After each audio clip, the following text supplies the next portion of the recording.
আমি ঠিক জানি না তিনি কি বলেছেন, যদি বলে থাকেন এটা তার ব্যক্তিগত মন্তব্য, এটা সরকারের বা আমাদের দলের কোনো সিদ্ধান্ত এখানে।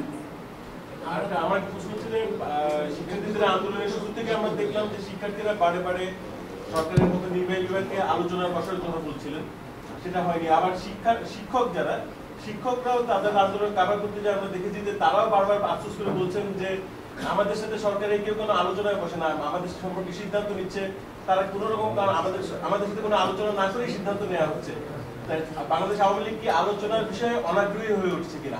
আলোচনা করে সমস্যা শিক্ষকদের সাথে তো পাশের রুমে আমি বসলাম না, এটা পরে, এটা ইদানিং প্রথম থেকে দেখা যাচ্ছিল যে শিক্ষকরা এই ছাত্র আন্দোলনের শুরু থেকে, যেদিন থেকে 28 তারিখের আগ দিয়ে আমরা যখন শিক্ষকদের আন্দোলন কাভার করছিলাম, শিক্ষকদের ঢাকা ইউনিভার্সিটিতে কিংবা ছাত্ররাও বারবার বলছিলেন যে আলোচনায় বসুক আমাদের সাথে কেউ, নির্বাহী বিভাগের শিক্ষকরাও বলছেন যে আমাদের সাথে কেউ আলোচনা বসছেন না কেন?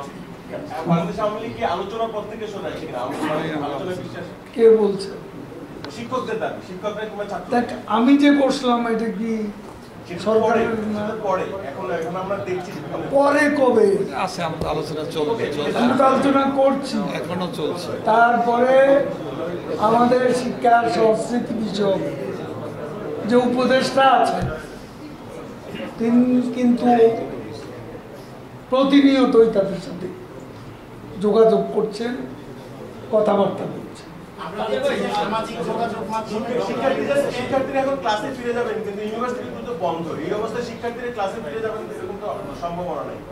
যখন হয় সম্ভাবনা, যখন খুলবে তখন সেটা দেখা যাবে, আস্তে আস্তে পর্যায়ক্রমে সবই হবে, খুলে দেওয়া।